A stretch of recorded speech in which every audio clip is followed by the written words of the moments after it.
नमस्कार, सवाल इंडिया का मैं आपका बहुत बहुत स्वागत है। मैं हूं अभिषेक, मुंबई के स्टूडियो से। आजकल राजनीति में बुलडोजर शब्द का इस्तेमाल बहुत हो रहा है। उत्तर प्रदेश के चुनाव में बुलडोजर बाबा के नाम से आदित्यनाथ योगी बहुत मशहूर हुए और उन्होंने इसको अपनी एक चुनावी स्टंट की तरह पर पेश भी किया। बुलडोजर का इस्तेमाल राजनीति में अब बहुत ज़्यादा हो रहा है, लेकिन बुलडोजर शब्द का इस्तेमाल यूं ही नहीं शुरू हुआ था।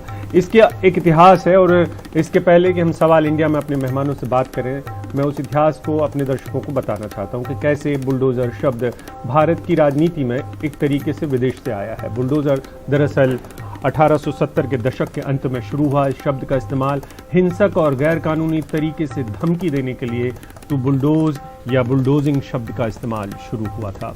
और वहां पर आप देखिए जिस तरीके से अल्पसंख्यकों के खिलाफ हिंसा या उनके दमन के लिए इस शब्द का शुरुआती इस्तेमाल हुआ था। 1870 के दशक के बाद 1870 के दशक में ही कोड़े से पिटाई करना, जबरदस्ती दबाव बनाना या बंदूक की नोक से डराने के अर्थ में भी बुलडोज शब्द का इस्तेमाल हुआ।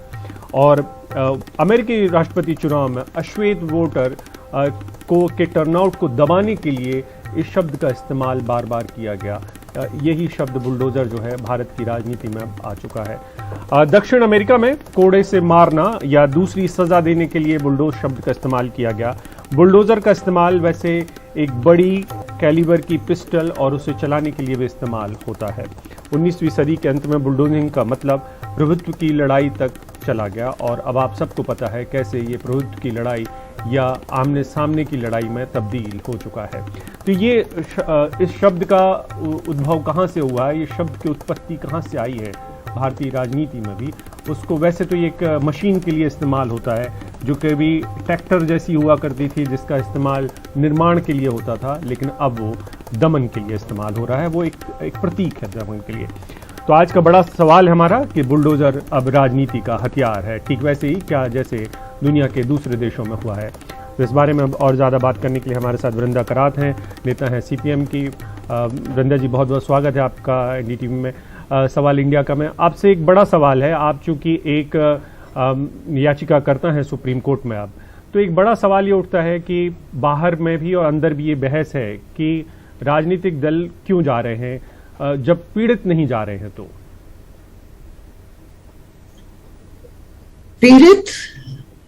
तो पीड़ित है ही,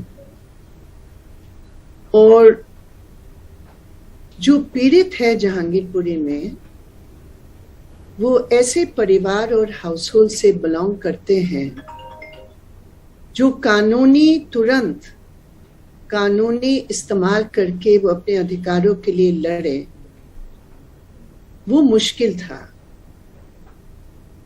तो इसलिए हम लोग कल ही सुप्रीम कोर्ट के सामने स्पेशल मेंशन के आधार पर जो वहां की स्थिति थी कि बुलडोजर पॉलिटिक्स चल रहा है बगैर ड्यू प्रोसेस ऑफ लॉ की, इसलिए उस पर स्टेटस को होना चाहिए, उसको रोकना चाहिए। और सुप्रीम कोर्ट ने कल भी उसको रुकवाया और आज भी उस रोक को उन्होंने 2 हफ्ते के लिए एक्सटेंड किया। अब जो पीड़ित है उनको मौका मिलेगा कि वो स्वयं ही कोर्ट्स में जाए और अपने आवाज को उठाए, या जो ऑलरेडी पिटिशनर्स हैं उनके साथ जुड़कर उनकी जो बातें हैं और उनकी जो डिटेल्स हैं वो पिटिशनर्स के द्वारा सुप्रीम कोर्ट में पेश हो। तो पिटिशनर्स उन तमाम साथियों के साथ, कम से कम जो मेरी पिटिशन है वो तमाम साथियों की वहां जो पीड़ित है उनके साथ मिलकर ही ये पिटिशन दर्ज किया गया है। लेकिन इल्जाम तो लगेंगे कि आप राजनीति करने आए।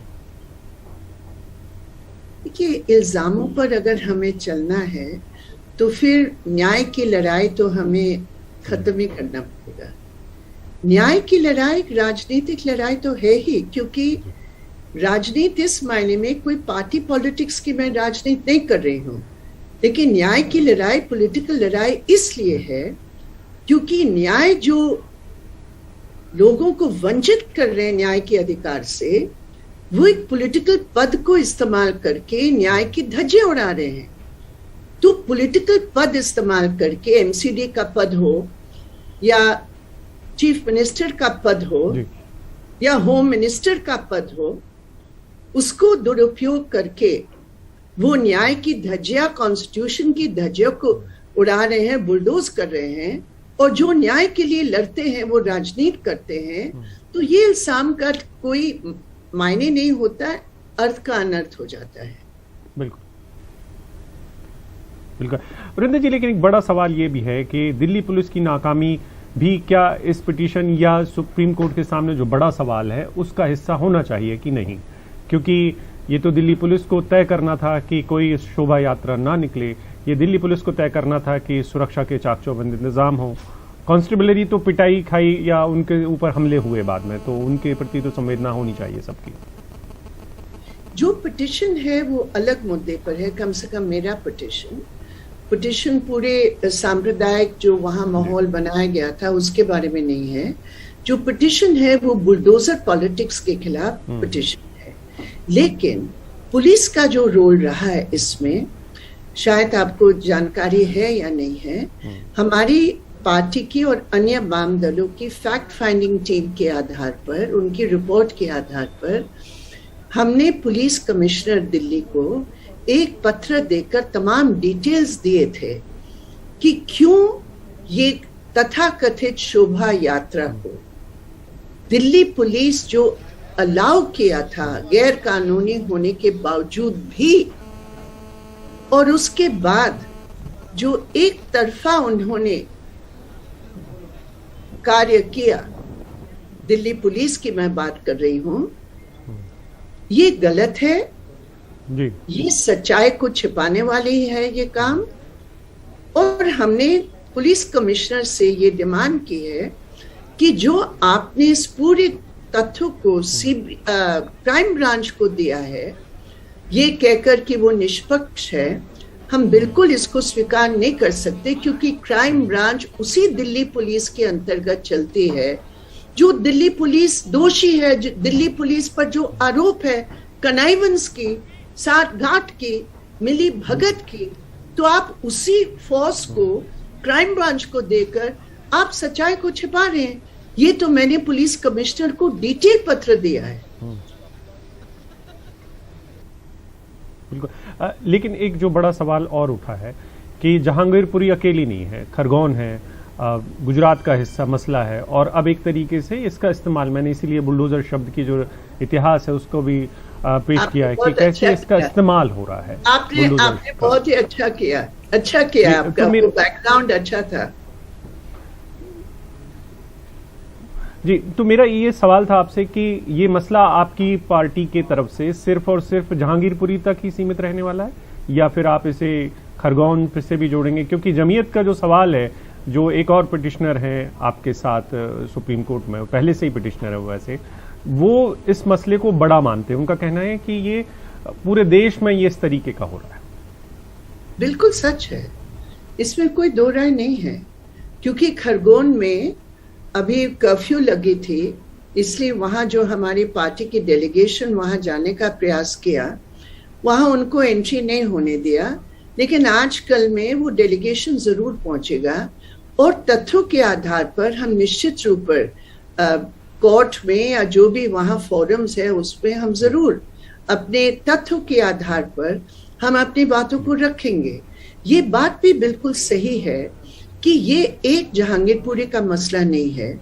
ये हम लोग देख रहे हैं कि भारतीय जनता पार्टी की सरकारों ने संघ परिवार का जो एजेंडा है कि समाज का ध्रुवीकरण धर्म को दुरुपयोग करके कैसे किया जाए, उसको आगे बढ़ाते हुए एक नए बहुत ही खतरनाक पन्ना अपने प्लेबुक में जोड़ा है, जिसको हम कहते हैं बुलडोजर पॉलिटिक्स। एक तरफा सांप्रदायिकता से लैस एक कम्युनिटी को टेरराइज, आतंकित, बुली, इंटिमिडेट, सब कुछ जो भी आप शब्द कर सकते हैं, जज भी वो, आरोप लगाने वाले भी वो, झगड़ा करने वाले भी वो, हिंसा बढ़ाने वाले भी वो, और बुलडोजर चलाने वाले भी हो। तो इस पर तो रोक लगना बहुत ही जरूरी है। बिल्कुल। और मैं समझती हूँ कि सुप्रीम कोर्ट ने जो कदम उठाया है वो हम स्वागत करते हैं। अब सुप्रीम कोर्ट से ये आस बची हुई है इस वक्त में, बिल्कुल, क्योंकि प्रशासनिक अधिकारी कैसे हाथ खड़े कर सकते हैं ये हमने खरगोन में भी देखा है, उत्तर प्रदेश में भी देखा है और दिल्ली में भी देखा है। बहुत बहुत शुक्रिया आपका वृंदा जी, आप हमारे साथ जुड़ी। वृंदा करात एक याचिकाकर्ता भी हैं इस पूरे मामले में, अब सुप्रीम कोर्ट में, और नेता सीपीएम भी हैं। बहुत बहुत शुक्रिया आपका। लेकिन ये बहस यहीं पर खत्म नहीं हुई है, इस बहस में बहुत सारी और चीजें हैं जो बाहर निकल कर अब सामने भी आ रही हैं। एक मसला आप पार्टी भी है जो कि इस समय दिल्ली में उसका राजपाट है। हाँ, ये बात ज़रूर है कि उनके पास कानून और व्यवस्था के सवाल हल करने के अधिकार नहीं है, तो उनकी तरफ से राजेश गुप्ता हैं हमारे साथ, प्रवक्ता हैं आम आदमी पार्टी के, अभिषेक दत्त हैं हमारे साथ, प्रवक्ता हैं कांग्रेस के। आज बड़े दिनों बाद कांग्रेस एक तरीके से हरकत में भी नजर आई है। बड़े दिनों बाद आपको अजय माकन और हारून यूसुफ दिल्ली की गलियों में खड़े हुए नजर भी आए।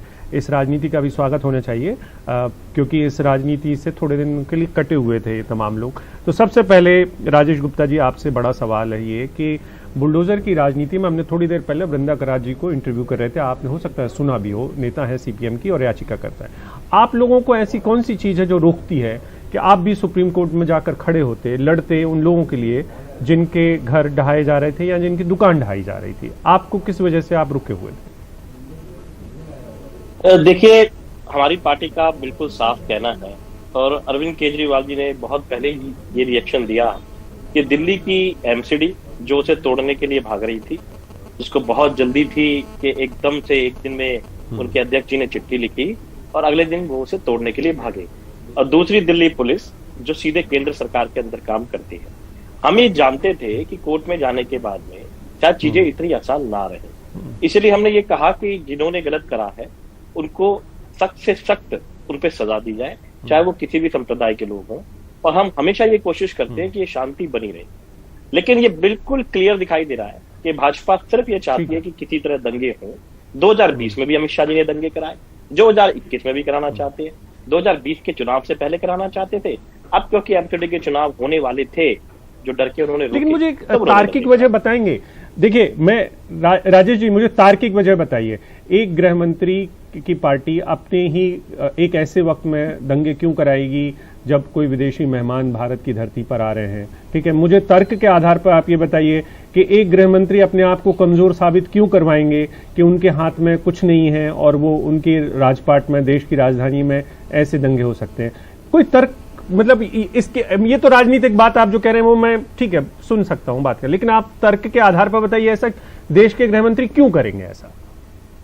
देखिए, आपके चैनल पे मैंने कई बार, बाकी चैनलों पे कई बार सुना है और हम जानते हैं कि भाजपा एक चुनावी मशीन है। उनको देश की प्रतिष्ठा का, देश के लोगों से प्यार, देश की जमीन मिट्टी कोई लेना देना नहीं है।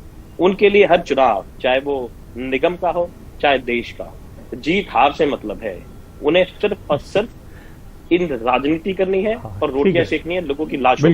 तो तर्क इसमें सिर्फ इतना है सर कि जीतना है, चाहे कोई मरे, जितने मरेंगे उनको लगता है कि वोट पोलराइज होगा, उनको फायदा होगा। और कई स्टेट्स में उन्होंने इसको देखा है, उन्हें सक्सेस मिली है, लेकिन तो उसी को वो दोहराना चाह रहे हैं। और एक और बात सर, एक लास्ट बात मैं कहूंगा, ठीक है, ये कवरिंग फायर है। जो महंगाई लगातार बढ़ती चली जा रही है, उसकी कवरिंग फायर है कि लोग उस पर बात ना करें और दंगों पे बात करें, सिलेंडर पे बात ना करें, पेट्रोल पे ना करें, डीजल पे ना करें। ठीक है, मैं महेश वर्मा जी के पास आऊंगा। ये जो आपने कवर वाली बात कही है, ये दरअसल, वैसे आप गुप्ता जी जो बात कह रहे हैं ठीक वैसी बात संजय राउत भी कह रहे हैं कि एमसीडी के चुनाव से वो बहुत दूर की कौड़ी लेके आए कि एमसीडी के चुनाव से इसका सब कुछ का लेना देना है। खैर, मैं महेश जी आपके पास आऊंगा। अभिषेक दत्त जी, स्वागत है आपका। जो बड़ा सवाल है, आज आप लोग सक्रिय नजर आए, तो ये सक्रियता जहांगीरपुरी में जाने से पहले आप लोग थोड़ा सा डरते हैं। अब आप चूंकि एक मेजोरिटी की पॉलिटिक्स जो है, बहुसंख्यकवाद की राजनीति बीजेपी करती है, वो आपको इतना किनारे या कॉर्नर कर देते हैं कि आप लोग खुद डरते हैं कि खुद अजय माकन आके कहते हैं कि नहीं, इसको सांप्रदाय के चश्मे से ना देखा जाए, धर्म के चश्मे से ना देखा जाए,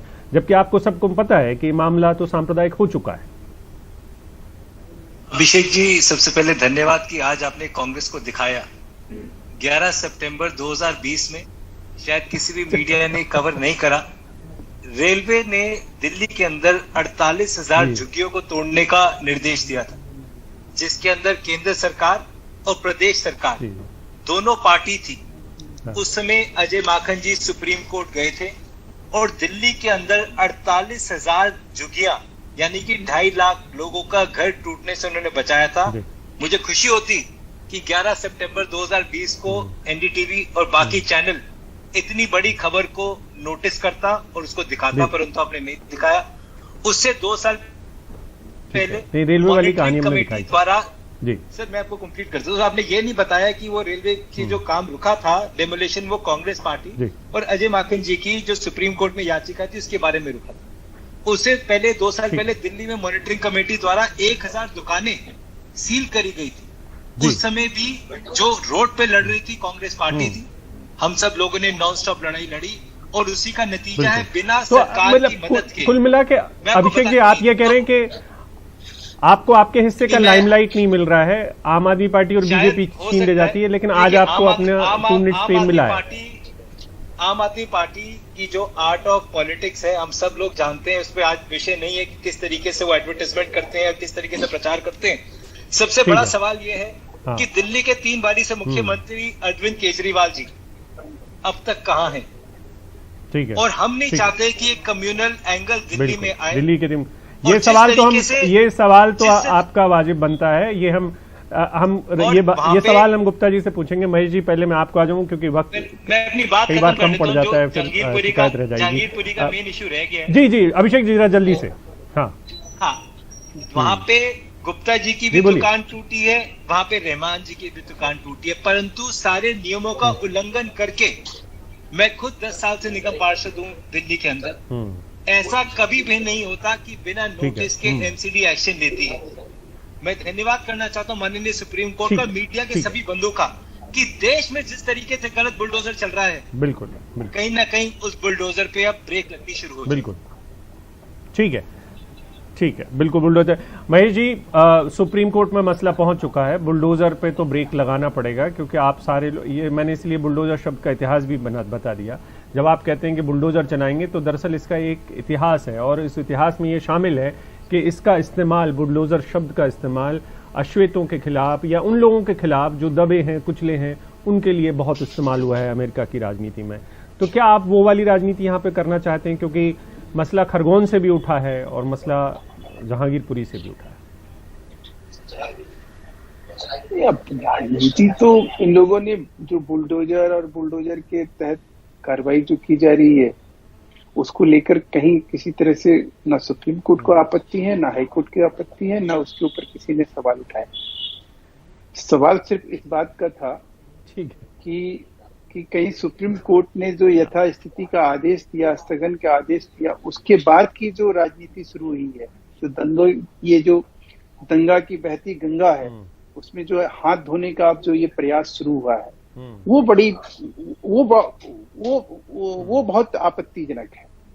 वो बहुत संवेदनशील समझ में आता है पहलू कि आखिर में ये सारी पार्टियां अभी तक आप देखिए कि सुप्रीम कोर्ट में जो एसजी ने जो तुषार मेहता जी ने जिस प्रकार से एमसीडी की बात रखी, उसमें कहीं भी किसी भी तरह से ये चीज नहीं है कि किसी का मकान टूटा हो, किसी का वो कानूनन कोई दुकान हो उसको वो तोड़ा गया हो। वो अतिक्रमण हटाने की बात थी जो कि 5 नोटिस देने के बाद सड़क पे अतिक्रमण हटाने थी वो चीज। लेकिन मुझे आप एक बात बताइए, बिल्कुल कि जब एक इलाका नहीं, महेश जी मुझे एक सवाल का जवाब चाहिए, वो ये कि जब एक इलाके में तनाव हो, जब एक इलाके में संवेदनशीलता बहुत ज्यादा हो और थोड़ी देर पहले दंगे हुए हैं, तो वहां पर अगर आप एनक्रोचमेंट की ड्राइव, ऐसा तो है नहीं कि वो 2 दिन बाद नहीं हो सकती है, 10 दिन बाद नहीं हो सकती है, मामला ठंडा पड़ने पर भी हो सकती है। आपको भी पता है कि आप एक संदेश देना चाहते थे किसी विशेष के खिलाफ, तभी आपने वहां पे बुलडोजर पहुंचाए और उसके पहले आप लोगों ने चिट्ठियां लिखी। उन चिट्ठियों में और उन बयानों में साफ नजर आ रहा है कि आप क्या करना चाहते हैं और क्यों करवाना चाहते हैं। अच्छा चलिए अभिषेक जी, ये बात तो हमारे ऊपर ये आरोप लग गया कि हम जानबूझ के ऐसा कर रहे थे। ये जो अभी हो रहा है, दंगों के समय जो कोई नजर नहीं आ रहा था, दंगों के समय में दंगों के लेकर जो है बीजेपी के नेता ही उस एरिया में गए, वहां डीसीपी से बात की, एसएचओ से बात की, शांति अमन चैन किसी तरह से स्थापित हो, जो कि प्रदेश अध्यक्ष आदेश गुप्ता जी भी गए, हंस गए, जो हमारे, आप मुझे बता दीजिए कोई मुख्यमंत्री वहां गया हो उस हाँ, समय हाँ। कोई ठीक। कांग्रेस का नेता गया। अब ये क्या कर रहे हैं, वृंदा क्रांति अब जा रही हैं, उस समय क्यों नहीं गई? अब ये क्या कर रहे हैं कि उस आग में घी डालने का काम जो है, जो अभी थोड़ा सुलग रहा है, वो किसी तरह से वो चिंगारी भड़के। ये आप आज के डेट में इनको क्या सुप्रीम कोर्ट ने इस बात के लिए ऑर्डर दिया है कि अब जो ये यथास्थिति जो मिली है उसमें कहीं लिखा हुआ है कि इस यथास्थिति का जो ये टाइम दिया गया है 15 दिन का, इस 15 दिन में जितनी राजनीति तो लेकिन करनी आप क्या है, इस चाहते दंगे को हैं लेकर- महेश जी, लेकिन आप क्या चाहते हैं कि जिनके घर तोड़े जाएं उनको ढांढस बनाने कोई ना जाए? आप क्या चाहते हैं कि उनके लिए कोई सुप्रीम कोर्ट में मुआवजा मांगने ना जाए क्योंकि वो दबे हैं, वो कुचले हुए हैं, या वो आपकी जेसीबी या बुलडोजर से नहीं लड़ सकते हैं? तो क्या ऐसे लोगों के प्रति कोई भी आप भी जाते हैं, राजनीतिक दलों का काम मैं ही ये कह है रहा हूं कि संवेदना प्रकट करने जाएं आप? संवेदना तब प्रकट करते ना जब वहां दंगे की जिस दिन पत्थर चले, जिस दिन लोगों को चोट लगे, जिस दिन 8 दिल्ली पुलिस कर्मी घायल हुए, उनको उनके प्रति भी संवेदना प्रकट करनी चाहिए। जो तमाम वहां और लोग थे नहीं, दिल्ली पुलिस के प्रति रोजगार पे जो चोट कांस्टेबल बिल्कुल घायल हुए उनके प्रति संवेदना होनी चाहिए। अब गुप्ता जी, आपसे एक बड़ा सवाल है, वो ये जो अभिषेक दत्त ने भी पूछा है और वो वाजिब सवाल है कि मुख्यमंत्री कहाँ है? भाई वृंदा जी को वक्त मिलता है तो वो खड़ी हो जाती हैं, जाकर खड़ी होती हैं बुलडोजर के सामने, वो सुप्रीम कोर्ट में चली जाती हैं। अभिषेक दत्त जी कह रहे हैं कि अजय माकन जी को चिंता है इसलिए वो जाते हैं, हारून यूसुफ जा रहे हैं, मुख्यमंत्री क्यों नहीं जा रहे हैं? ये दिल्ली तो आपकी सरकार है ना, वहां पे ठीक है, दिल्ली पुलिस आपके पास नहीं है, बाकी तो आप सब कुछ आपके पास है। देखिए अभिषेक जी, अगर आपने अभी सुना हो तो हमारे जो बीजेपी के प्रवक्ता है हमारे भाई महेश जी ने कहा कि वृंदा जी वहां गई ताकि वहां पे और माहौल खराब हो जाए, और एग्जैक्टली वही एक ट्रैप है। ये चाहते हैं कि हमारे नेता वहां जाए और वहां पर, क्योंकि देखिए दंगे खत्म हो जाए उसके बाद में जाए, दंगे जब हो रहे हैं, जब माहौल खराब है, जहां बुलडोजर की बात हो रही है, वहां पर मुख्यमंत्री जाए, माहौल खराब हो और ये बात का शोर मचा पाए कि देखिए यही कर रहे थे, देखिए ये तो खुद यहाँ के कह रहे थे। क्योंकि जब ये वीडियो चलाते हैं, देखिए इनके पास बहुत बड़ी आईटीज है, इस तरीके के फोटोज लेते हैं, इस अच्छा तरीके मुझे की बस ये वीडियोज अच्छा बनाते हैं एक कि ये सेकंड करवा रहे हैं। बस महेश जी मेरे पास वक्त की नहीं एक सेकंड गुप्ता जी, एक सेकंड बस आपके लिए एक सवाल है, काउंटर क्वेश्चन है। जहां दिल्ली में दो साल पहले दंगे हुए थे, उन इलाकों का दौरा 1 महीने बाद किया था अरविंद केजरीवाल जी ने, देखिए 2 महीने जहां बाद? दंगे हुए मतलब थे, मेरी जानकारी में वहां नहीं है, के- अगर मुझे आप ठीक कर सकते हैं। मैं बता देता हूँ, जहां दंगे हुए थे, जो लोगों को भी उससे नुकसान हुआ, चाहे वो हिंदू थे, आपने देखा उनको भी मुआवजा दिया अरविंद जी ने, और चाहे मुसलमान थे, जो भी लोगों को वहां समस्या हुई उन सब चीजों का ध्यान रखा गया, मुआवजे उनके की बात परिवारों पता है को मुआवजा दिया। मुझे जी। पता है, जिसमें एक अंकित शर्मा है, नहीं लेकिन जी, उन बिल्कुल, इलाकों के मैं- दौरे की बात है। एक मुख्यमंत्री उस इलाके में जाते हैं तो विश्वास देते हैं, भरोसा देते हैं कि मैं हूं तुम्हारे साथ, वो किया क्या? देखिए मेरा फिर ये कहना है कि मुख्यमंत्री के अलावा भी इस पार्टी में बहुत सारे लोग हैं, ये कोई एक आदमी की पार्टी तो है नहीं, जैसे इस वक्त बीजेपी चल रही है, तो हमारे पास में और भी लोग हैं, वो सब गए वहां पे बात ठीक। करी, वहां पे लोगों से चर्चा मतलब हुई, देखिए, सब कुछ हुआ। विज्ञापन के लिए अरविंद केजरीवाल का चेहरा रहेगा, विज्ञापन के लिए अरविंद केजरीवाल आपके चेहरा रहेंगे, बाकी सब चीजों के लिए अरविंद केजरीवाल चेहरा रहेंगे, लेकिन इलाकों में जब मरहम लगाने के लिए 1 महीने बाद चले जाइए। मैं नहीं कहता हूं कि आपको किसी दूसरे नेता अजय माकन जी जा रहे हैं, उन्होंने अपने हिसाब से टाइमलाइन तय की, हर नेता अपने हिसाब से टाइमलाइन तय कर सकता है। बहुत बहुत शुक्रिया, थोड़ी सी वक्त की कमी आ गई आज महेश जी, अभिषेक जी बहुत बहुत शुक्रिया, गुप्ता जी आपका भी बहुत बहुत शुक्रिया, आपने हमारे लिए वक्त निकाला, बहुत बहुत शुक्रिया। वक्त एक ब्रेक का है।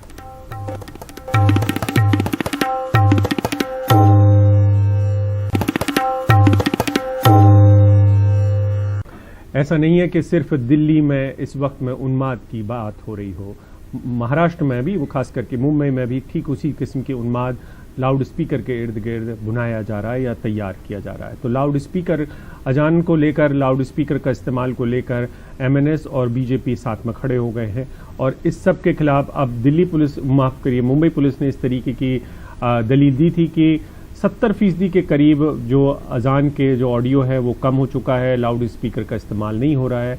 और आज इस बात की पड़ताल करने हम निकले। आज सुबह हमारे साथी सुनील सिंह ने सुबह की अजान का जायजा लिया कि आखिरकार लाउड स्पीकर का इस्तेमाल हो रहा है या नहीं हो रहा है। अगर हो रहा है तो वो सुप्रीम कोर्ट के आदेशों का उल्लंघन है। मस्जिदों से लाउडस्पीकर हटाने के विवाद के बीच एक खबर आई है कि मुंबई की 70% मस्जिदों ने अब लाउडस्पीकर से अजान करना बंद कर दिया है। ऐसा इसलिए हो रहा है क्योंकि सुप्रीम कोर्ट की गाइडलाइन है कि रात 10 बजे से सुबह 6 बजे तक बिल्कुल भी लाउडस्पीकर का इस्तेमाल नहीं किया जा सकता। लेकिन क्या वाकई में ऐसा हो रहा है, ये जानने के लिए आज हम मुंबई के नागपाड़ा इलाके में आए हैं और सुबह के 5 बजने को है और थोड़ी देर में अजान होनी है। हम जानबूझकर मस्जिद से थोड़ी दूर खड़े हैं। अगर अजान लाउडस्पीकर पर नहीं होगी तो हमें बिल्कुल सुनाई नहीं देगी, और अगर लाउडस्पीकर पर होगी तो हम इस मोबाइल में एप्लीकेशन के जरिए देखेंगे कि उसका डेसिबल लेवल क्या है। और ये मस्जिद में अजान शुरू हो चुकी है और बाकायदा हमें यहाँ सुनाई पड़ रही है, यानी कि लाउडस्पीकर से हो रही है। तो हम देखते हैं कि इसका डेसिबल लेवल क्या है।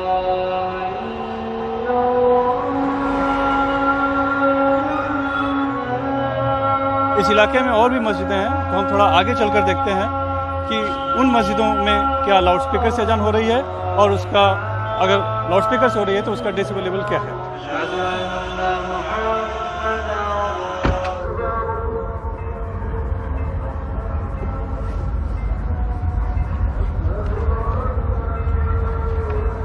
हमने देखा कि इलाके के लगभग सभी मस्जिदों से अजान की आवाज़ बाहर सड़क पर सुनाई पड़ रही थी। मतलब ये कि अजान लाउडस्पीकर पर ही हो रही है, और डेसिबल लेवल भी जो हमने पाया वो 75 से 80 के करीब है, जो कि सुप्रीम कोर्ट की जो गाइडलाइन है उसके तहत रात 10 से सुबह 6 बजे तक लाउडस्पीकर की बिल्कुल इजाज़त नहीं है। और डेसिबल लेवल जो है उसकी भी सीमा जो तय की गई है वो कारोबारी यानी कि कॉमर्शियल जो इलाके हैं वहाँ पर रात में 55 dB, और जो रिहायशी यानी कि रेसिडेंशियल इलाके हैं वहाँ पर रात में 45 dB है।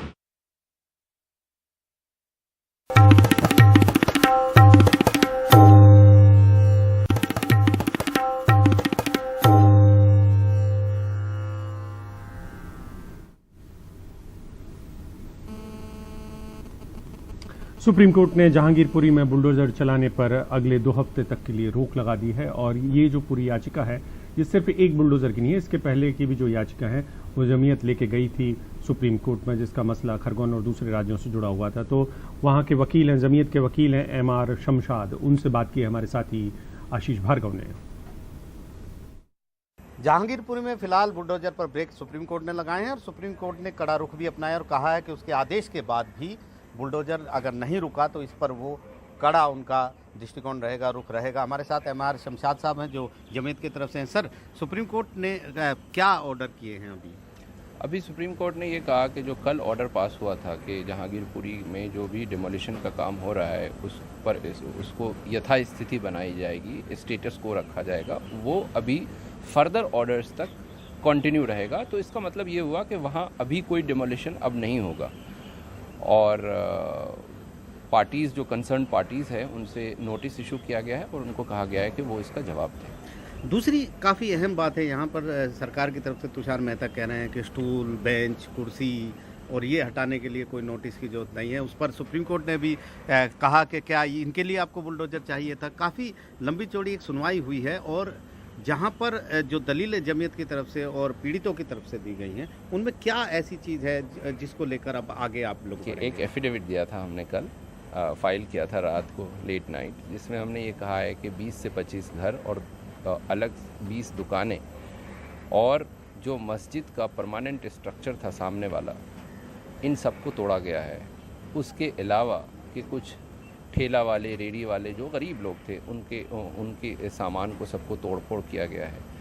तो ये बात तो मुझे लग रहा है कि ये ठीक बात नहीं थी कि ये कहें कि 400 पुलिस वाले इसलिए चाहिए क्योंकि वहाँ पे स्टूल बेंच को हटाना है। कोर्ट ने खुद ही इस बात का सवाल किया उनसे कि साहब आपको इतना बड़ा इतने सारे बुलडोज़र्स और पुलिस पर्सनल की ज़रूरत पड़ती है, अगर आप ये बात कहते हैं तो ऐसा नहीं है। वो कुछ ऐसी बातें हैं जो मैं उस पर ज़्यादा कमेंट नहीं करना। दूसरा ये भी कह रहे हैं कि ज़्यादातर तो हिंदू हैं, 88 हिंदू हैं जिनके मकान ढाए गए और उसमें 26 सिर्फ मुस्लिम हैं। तो ये भी वो आरोप से इनकार कर रहे हैं कि ये एक कम्युनिटी को टारगेट। ये शायद दिल्ली के सिलसिले में नहीं कह रहे हैं, मध्य प्रदेश के, ये मध्य प्रदेश के सिलसिले में कह रहे हैं। लेकिन वो भी मध्य प्रदेश का जो मसला है उसके बारे में अभी एफिडेविट जब आएगा, डिटेल्स आएंगी, तब उस एफिडेविट का काउंटर भी फाइल होगा, ये तब पता चलेगा। अभी ये ओरल सबमिशंस हुए हैं, मैं इसको बहुत सीरियसली नहीं लेता कि इस तरह किया गया है, क्योंकि अगर ऐसा ही होता कि इतना सोच समझ के एक्शन लिया गया होता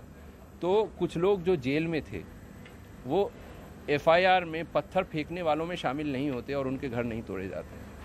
तो ऑब्वियसली बहुत नॉन एप्लीकेशन ऑफ माइंड रहा है और उसके बारे में अब क्या इंस्ट्रक्शंस दिए जा रहे हैं काउंसिल्स को, वो तो काउंसिल्स और उनके बीच का मामला है। जब एफिडेविट आएगा तब हम उसका तो 2 हफ्ते बाद अगली सुनवाई। तो साफ तौर पर एक बड़ा कदम और बड़ा दखल यहाँ पर सुप्रीम कोर्ट ने दिया है। नई दिल्ली से आशीष भार्गव, NDTV इंडिया।